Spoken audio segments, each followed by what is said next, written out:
अब बात करते हैं हम अपने next topic continuous charge distribution के। मींस अब हमारा चार्ज किसी पॉइंट की फॉर्म में न प्रेजेंट होकर एक सिस्टम की फॉर्म में होगा, रिंग के ऊपर चार्ज होगा और हम करेंगे एक स्फीयर के लिए। तो इसमें सबसे पहले हम ये देखेंगे कि जब भी कंटिन्यूस चार्ज डिस्ट्रीब्यूशन हमें पढ़ना पड़े तो उस कंडीशन के लिए, जैसे हमें रिंग दे दी, एक स्फीयर दे दिया, अगर हम उस सिस्टम के लिए इलेक्ट्रिकल फील्ड इजीली कैलकुलेट कर सकते हैं, यानी इलेक्ट्रिकल फील्ड का फॉर्मूला बहुत ज़्यादा इजी है, तो हम इस फॉर्मूले को यूज़ करके उसकी स्टडी करेंगे। अगर हम इलेक्ट्रिकल फील्ड का फॉर्मूला हमारे लिए टफ पड़ता है, यानी उसकी कैलकुलेशन अगर इंटीग्रल फॉर्म में जाएंगे तो और ज़्यादा टफ हो जाएगी, तो हम वह यूज़ न करके एक छोटा सा एलिमेंट लेंगे। क्योंकि कंटिन्यूस स्टडी जब भी की जाती है तो हम उसकी डिफरेंशियल स्टडी करते हैं, एक छोटा सा एलिमेंट लेके उसका इफेक्ट कैलकुलेट करते हैं और फिर उसको इंटीग्रेट कर देते हैं और हमारे पास टोटल रिजल्ट आ जाता है। तो इसमें हमें दो बातों का ध्यान रखना है। पहली बात तो ये कि अगर formula of E is tough, then तब हम क्या यूज करेंगे, उस केस के अंदर हम क्या यूज करेंगे कि उसका इंटीग्रेशन कर देंगे, छोटा सा एलिमेंट लेके, dv एलिमेंट लेके उसका इंटीग्रेशन कर देंगे और हमारे पास नेट पोटेंशियल की वैल्यू आ जाएगी कि v की वैल्यू dv का इंटीग्रेशन हो जाएगा। और सेकंड हमारा है कि if formula of E is easy, then V की वैल्यू जो हमारी होगी उस फॉर्मूले से निकालेंगे कि माइनस का इंटीग्रेशन कर देंगे इनफाइनाइट से R के लिए। अगर पोटेंशियल डिफरेंस निकाल रहे हैं तो A से B वाली लिमिट पुट हो जाएगी E डॉट dr, ये चीज़ लेके। ये दो हमें बातें ध्यान में रखनी है। पहली बात तो ये कि E का फॉर्मूला अगर इजी है तो इसी मेथड से सबसे आसानी से सोल्व होगी वो डेरिवेशन। अगर वह फॉर्मूला हमारे लिए टफ पड़ता है तो टफ फॉर्मूले के लिए हम एक छोटा सा एलिमेंट मान के उसका छोटा सा पोटेंशियल इफेक्ट निकाल लेंगे, फिर उसका इंटीग्रेशन कर देंगे, हमारे पास नेट रिजल्ट आ जाएगा।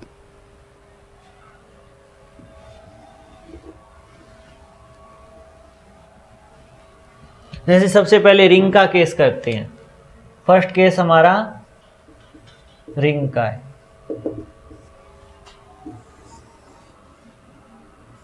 रिंग की एक्सिस पे x डिस्टेंस पे, जैसे इसका वो सेंटर है, एक पॉइंट P है, इसकी एक्सिस पे x डिस्टेंस पे एक पॉइंट P और इसके ऊपर चार्ज नेट चार्ज किया हुआ है और हमें पूछ लिया जाएगा कि V एट P क्या होगा। तो उस केस के लिए हम निकालते आए हैं कि रिंग के लिए एक्सिस के ऊपर E की वैल्यू भी निकालते आए हैं, बट खुद देखो वो फॉर्मूला हमारे लिए डिफ़िकल्ट था ना, तो हम उस फॉर्मूले में नहीं जाएंगे। हम क्या करेंगे, एक छोटा सा एलिमेंट लेंगे dq का एलिमेंट और इसकी रेडियस मानो a है। तो dq वाले एलिमेंट के कारण यहाँ पर पोटेंशियल कितना होगा। अब डायरेक्शन का कोई रोल नहीं है हमारा, क्योंकि पोटेंशियल एक स्केलर क्वांटिटी है, तो हम डायरेक्ट इसकी वैल्यू लिखेंगे कि dv की वैल्यू कितनी आएगी। dv की वैल्यू आएगी, k तो कांस्टेंट होता ही है, इनटू यह चार्ज कितना है हमारा, dq चार्ज है तो dq आ गया, डिवाइडेड बाय यह डिस्टेंस कितनी है हमारी, root of a square plus x square है, तो डिस्टेंस हमारी a square plus x square होगी।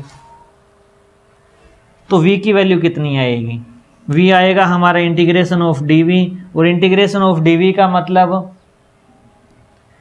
k कांस्टेंट बाहर आ जाएगा, root of a square plus x square भी कांस्टेंट है, इंटीग्रेशन बचेगा dq का, और dq का इंटीग्रेशन यानी टोटल dq कितना हो सकता है इस रिंग के लिए, नेट चार्ज q के बराबर हो सकता है।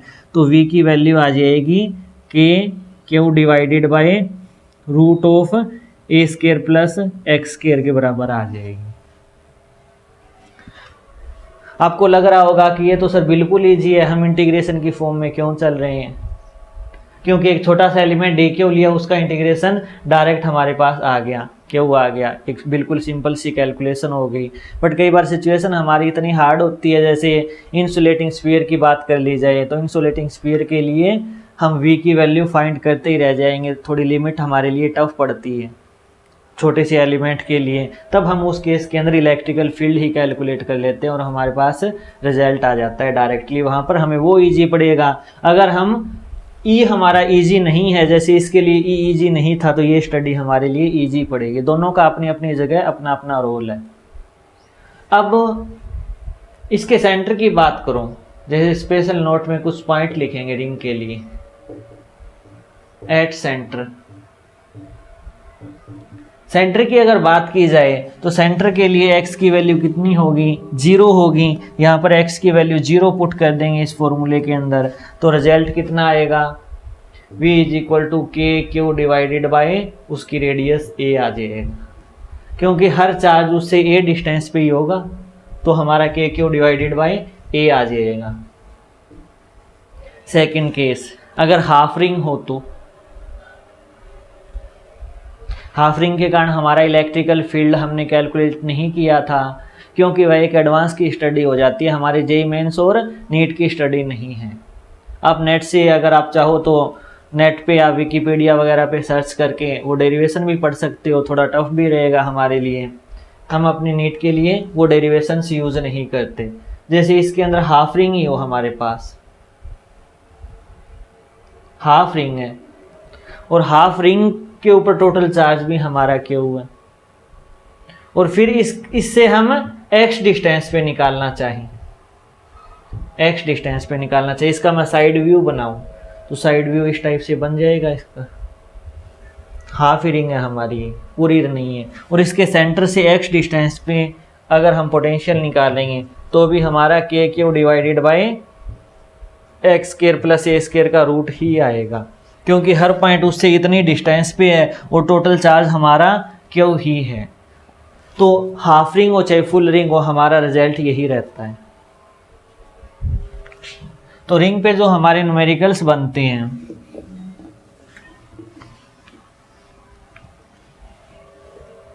एक न्यूमेरिकल जैसे वो हमारी थ्योरी शीट के अंदर भी दिया गया है कि इसकी रेडियस r है। ये बड़ी रिंग मानो आप, इसकी रेडियस 2r है, एक की रेडियस r है और एक की रेडियस 2r है। इसके ऊपर टोटल चार्ज हमारा 4q है और इस पे चार्ज हमारा सिंपल q है। तो a और b, find va minus vb, potential difference बताओ कितना होगा। आपके लिए क्वेश्चन आप थ्योरी शीट से देखकर इस टाइप का क्वेश्चन हल भी कर सकते हो। हिंट मैं आपको बता देता हूँ, नेक्स्ट क्लास में हम इस चीज़ को सॉल्व कर लेंगे।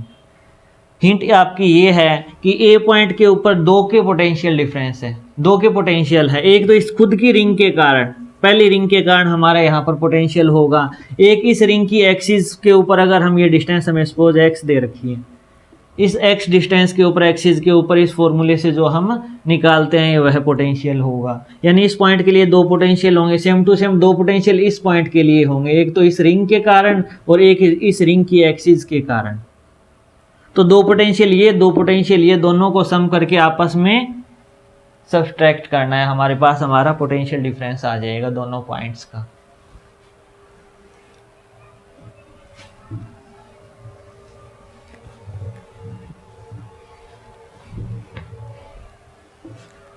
अब बात करेंगे हम स्फीयर की।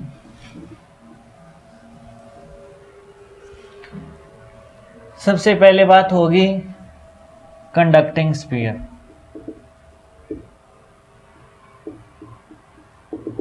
कंडक्टिंग स्फीयर में हमने सबसे पहले होलो स्फीयर पढ़ा था। कंडक्टिंग स्फीयर में हमने सबसे पहले होलो स्फीयर पढ़ा था।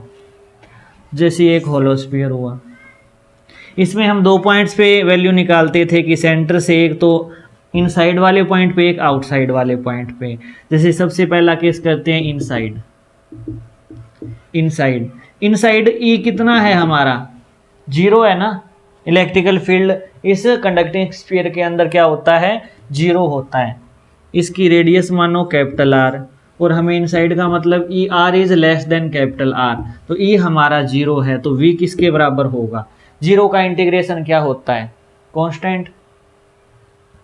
क्योंकि कोई भी एक फंक्शन होता है उसका इंटीग्रेशन करते हैं तो प्लस एक सी तो लगाते ही है ना। जो चीज़ खत्म हो गया उसका इंटीग्रेशन हम कांस्टेंट ही मान के चलते हैं।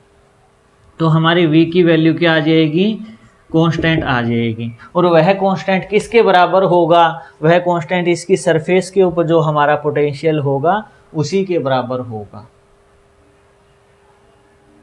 एक बहुत अच्छी बात है, बहुत इंपॉर्टेंट बात है।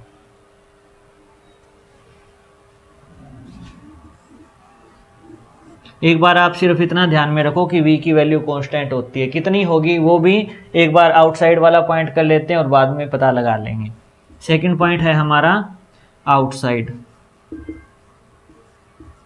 आउटसाइड का मतलब r is greater than equal to capital R। तो बाहर वाले पॉइंट के लिए इलेक्ट्रिकल फील्ड कितना होगा हमारा? बाहर वाले पॉइंट के लिए इलेक्ट्रिकल फील्ड होगा हमारा कि उसका चार्ज, इसका चार्ज क्यों मानो आप, डिवाइडेड बाय उसकी डिस्टेंस का स्क्वायर इनटू dr, और इनफाइनाइट से उस पॉइंट की डिस्टेंस यानी इनफाइनाइट से स्मॉल r की डिस्टेंस, माइनस का k क्यों तो बाहर आ गया, आर स्क्वायर का इंटीग्रेशन माइनस का 1/r आएगा और हमारी लिमिट इनफाइनाइट से r आ जाएगी, तो माइनस से तो माइनस कैंसिल हो गया, 1/r माइनस 1/इनफाइनाइट करेंगे तो 1/r ही आएगा ना, तो k q divided bye r हमारा आंसर आएगा। यानी इनसाइड तो कांस्टेंट होगा, आउटसाइड कितना होगा? k q divided bye r होगा। एट सरफेस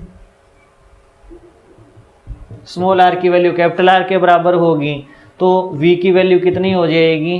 v की वैल्यू हो जाएगी r is equal to capital R के ऊपर k q divided by capital R होगी। और यही वैल्यू हमारी इनसाइड होती है होलोस्फीयर के।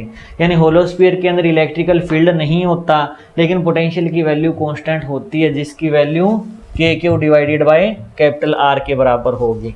यानी यह कांस्टेंट हमारा k q divided by capital R होगा। याद रखनी है हमें ये बात। कई बार क्वेश्चन ये पूछ लिया जाता है, क्या ये कंडीशन पॉसिबल है कि इलेक्ट्रिकल फील्ड नहीं है और वहाँ पर पोटेंशियल भी जीरो है? ये कंडीशन मस्ट पूछ ली जाएगी, तो ज़रूरी नहीं है, क्योंकि होलो कंडक्टिंग स्फीयर के अंदर इलेक्ट्रिकल फील्ड नहीं होता, बट पोटेंशियल की वैल्यू तो होती है ना constant k q divided by capital R होती है। तो ये हमारा होलोस्फीयर का केस था। होलोस्फीयर के अंदर हमारा potential k q by R होगा और बाहर k q by small r होगा। तो इसका अगर ग्राफ बनाना चाहिए,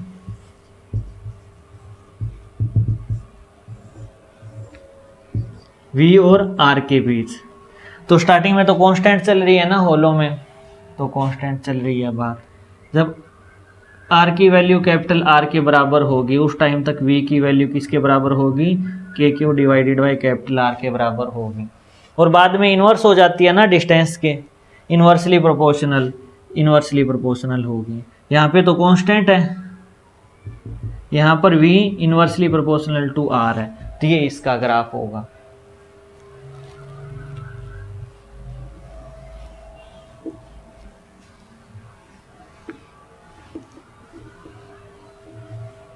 अगर कंडक्टिंग स्फीयर हो, होलो की जगह सॉलिड हो, यानी बी पॉइंट हमारा क्या है?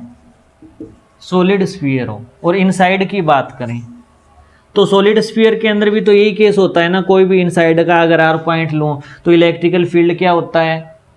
जीरो होता है। तो इलेक्ट्रिकल फील्ड जीरो, तो इनसाइड के अंदर V की वैल्यू कांस्टेंट होगी जो कि सरफेस के बराबर होगी। बाहर की वैल्यू लूँगा तो k q by R square होगी, सेम टू सेम डेरिवेशन चलेगी, सेम रिजल्ट आएगा और सेम हमारा यही फंडा होगा। तो सॉलिड स्फीयर और होलो स्फीयर के लिए हमारा कंडक्टिंग स्फीयर के दो के सॉलिड और होलो दोनों के अंदर V की वैल्यू हमारी सेम ही चलती है इसके अंदर, क्योंकि चार्ज हमारा सरफेस पे ही रहता है। जैसे इलेक्ट्रिकल फील्ड भी सेम था तो यहाँ पर हमारा V की वैल्यू भी सेम ही रहेगी।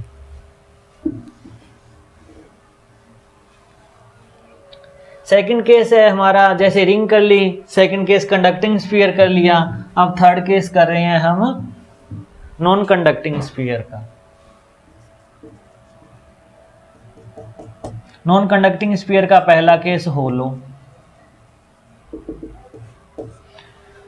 अब होलो स्फीयर की मैं डेरिवेशन नहीं करूँगा क्योंकि जो फर्स्ट डेरिवेशन थी वही उसके बी पार्ट के लिए थी और वही डेरिवेशन इसके ए पार्ट के लिए, क्योंकि होलो के अंदर भी तो चार्ज जीरो होता है, इलेक्ट्रिकल फील्ड हमारा जीरो होगा। जीरो इलेक्ट्रिकल फील्ड के लिए कांस्टेंट वैल्यू होगी, कांस्टेंट के लिए के क्यू बाई कैपिटल आर होगा। आउटसाइड वाले की वही डेरिवेशन, वही रिजल्ट और वही ग्राफ। यानी ये ग्राफ हमारा किस किस के लिए है? कंडक्टिंग हो, कंडक्टिंग चाहे होलो हो चाहे सॉलिड हो।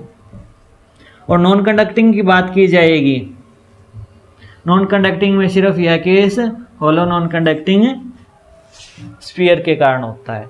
मीन्स इन तीन चीज़ों की डेरिवेशन चाहे हम इलेक्ट्रिकल फील्ड में करें चाहे हम पोटेंशियल में करें, तीनों के लिए डेरिवेशन भी सेम होती है, रिजल्ट भी सेम होते हैं, ग्राफ भी सेम होते हैं हमारे। अब हम डायरेक्टली बात करेंगे कि नॉन कंडक्टिंग सॉलिड स्फीयर के केस में क्या होता है। इसका बी पार्ट सॉलिड, जैसे एक स्फीयर दे दिया हमें, सेंटर पॉइंट इसका O और इसकी रेडियस कैपिटल R। सबसे फर्स्ट कैलकुलेशन हम यही करते हैं कि इनसाइड पॉइंट यानी R की वैल्यू लेस देन R हो तो क्या होगी। तो हम यही करेंगे कि इलेक्ट्रिकल फील्ड यानी V की वैल्यू जो होगी हमारा minus of integration electrical field into dr, और इनफाइनाइट से हम R डिस्टेंस पे आएंगे। अब यहाँ पर एक छोटी सी बात समझने लायक ये है कि हम इनफाइनाइट से R डिस्टेंस पे आ रहे हैं, यानी इनसाइड वाले पॉइंट इस P पॉइंट की बात कर रहे हैं जो कि R डिस्टेंस पे है इससे, और हम कहाँ से आ रहे हैं? इनफाइनाइट से P पॉइंट पे आ रहे हैं। तो खुद सोच के देखो, इनफाइनाइट से यहाँ तक आएंगे तो हमें E की वैल्यू तो सेम, मतलब कि फॉर्मूले के हिसाब से तो सेम ही मिलती है ना, k q by r square. But जैसे इस बाउंड्री को हम क्रॉस करेंगे तो E का फॉर्मूला चेंज हो जाता है, क्योंकि इनफाइनाइट से सरफेस तक तो E की वैल्यू रहती है k Q divided by r square. जब सरफेस से अंदर आ जाते हैं, ये तो केस है कि इनफाइनाइट से अगर मैं सरफेस तक आता हूँ, अगर मैं सरफेस से अंदर आऊँ, मैं इस P पॉइंट पे आऊँ, तो इलेक्ट्रिकल फील्ड की वैल्यू जो होगी वह E इज इक्वल टू के क्यू डिवाइडेड बाय रेडियस का क्यूब इंटू R। दो अलग अलग हो जाएंगी ना, तो दोनों अलग अलग फॉर्मूले हैं, तो हम लिमिट भी अलग अलग लगाएंगे कि इनफाइनाइट से कैपिटल R तक हम अलग लिमिट रखेंगे, कैपिटल R से अंदर वाले R तक हम अलग लिमिट रखेंगे। यानी यह हमें दो पार्ट में सॉल्व करना पड़ेगा। पहला पार्ट ये होगा कि हम इनफाइनाइट से कैपिटल R आ रहे हैं, उस केस के लिए इलेक्ट्रिकल फील्ड की वैल्यू होगी हमारी k Q divided by r square dot d r. दूसरा केस होगा, माइनस है तो डायरेक्ट माइनस ही कर देते हैं हम यहाँ पर भी, या फिर माइनस को कॉमन रखो आप, कि R से हम स्मॉल r जाएंगे, इनफाइनाइट से तो इस पॉइंट पे सरफेस पे आ गया, और सरफेस से अंदर स्फीयर में जाएंगे, तो उस केस के लिए इलेक्ट्रिकल फील्ड होगा हमारा k Q divided by r cube into r dot d r होगा। तो के क्यू तो हमारा कॉमन है, बाहर ले ही सकते हैं हम, तो यहाँ पर आ जाएगा, माइनस तो कॉमन था ही, के क्यू बाहर आ गया। यहाँ पर 1/r स्क्वायर का इंटीग्रेशन क्या होता है? 1/r स्क्वायर का इंटीग्रेशन माइनस 1/r होगा, माइनस का 1/r, और लिमिट है हमारी इनफाइनाइट से r तक, plus k Q by r की पावर 3 हमने कॉमन ले लिया, ये माइनस तो टोटल माइनस था, इसमें से के क्यू बाहर आया, ये बचा, यहाँ पर के क्यू बाय आर क्यूब बाहर आया, तो हमारा अंदर बचा r, और r का इंटीग्रेशन क्या होगा? r स्क्वायर डिवाइडेड बाय 2, और इंटीग्रेशन हो जाएगा हमारा कैपिटल R से स्मॉल r।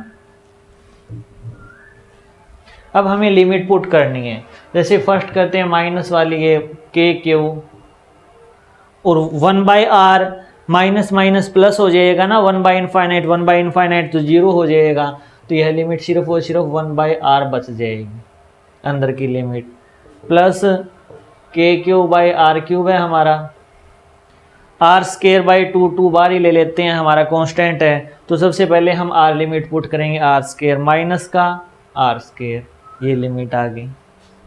अब सिर्फ और सिर्फ अरेंजमेंट की बात है, जैसे माइनस इससे अंदर कॉमन अगर मल्टीप्लाई करें अंदर, तो k Q divided by are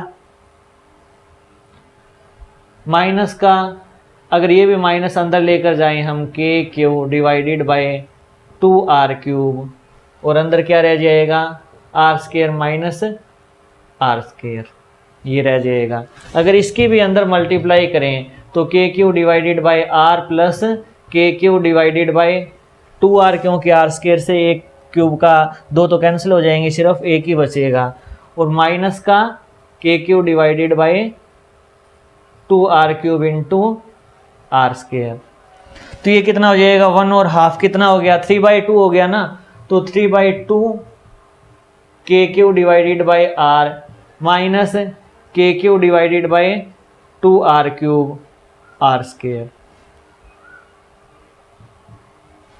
तो अगर मैं के Q by 2r cube common लूँ, यानी के Q divided by 2r cube common लें, तो 2r क्यूब कॉमन आया तो अंदर तो 3r स्क्वायर बच गया, यहाँ पर ये टोटल की टोटल सिस्टम बार कॉमन आ गया, तो बचा क्या अंदर r स्क्वायर बच गया। तो ये हमारा इनसाइड इलेक्ट्रिकल फील्ड होता है।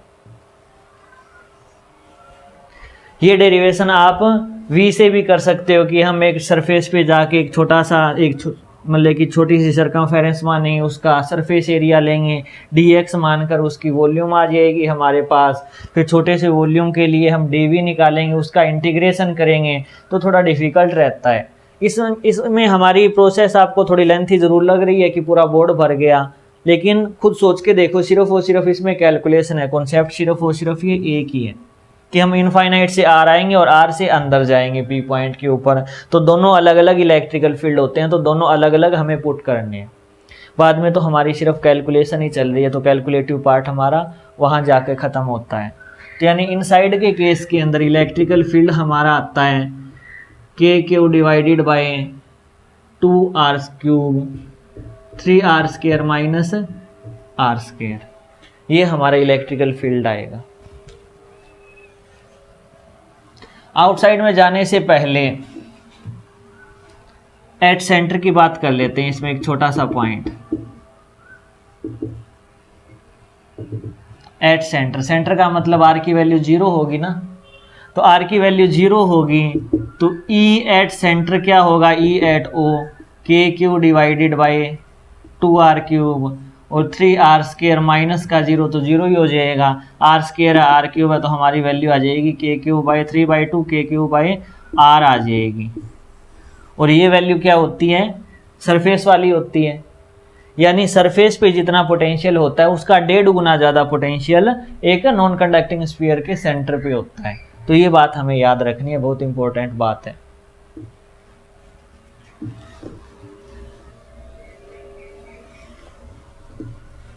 अब हम हमारे फाइनल पॉइंट की बात करेंगे,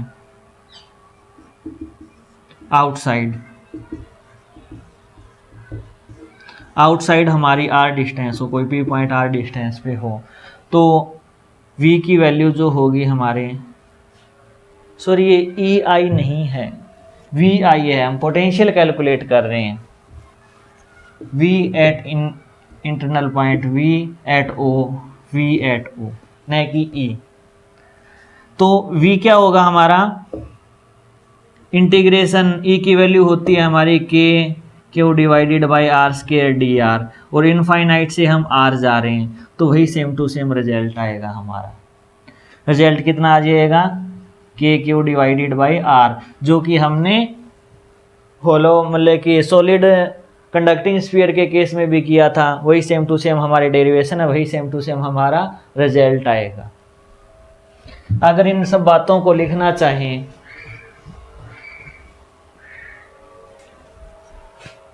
आउटसाइड, अगर आउटसाइड की बात की जाए स्फीयर, चाहे वह हमारा कंडक्टिंग हो, नॉन कंडक्टिंग हो, होलो हो और सॉलिड हो, सबके केस के अंदर v की वैल्यू जो होती है वह होती है के क्यू डिवाइडेड बाय वह डिस्टेंस r होती है।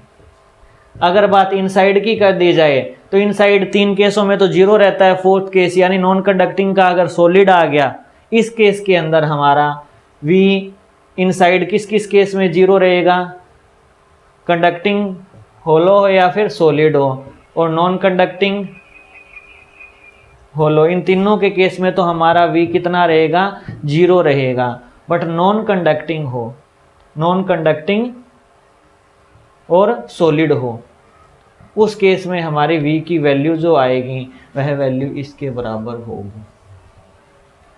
तो ये हमें सारी की सारी बातें ध्यान में रखना है। आज इसी लेक्चर के साथ आपको 2 DPP दे दी गई है। एक तो हमारी DPP होगी E और V के रिलेशन पे बेस्ड, और दूसरी DPP होगी हमारे स्फीयर पे बेस्ड। स्फीयर के अंदर हमें इन 3 चीज़ों का ध्यान रखना है कि इनसाइड के अंदर हमेशा 0 होता है, और इनसाइड सॉलिड नॉन कंडक्टिंग हो उस केस के अंदर हमारे V की वैल्यू ये होती है, और आउटसाइड के अंदर हर केस में ये होता है। यानी हमें एक और एक ये दो फॉर्मूले याद रखने और हमारी टोटल की टोटल DPP हो जाएगी।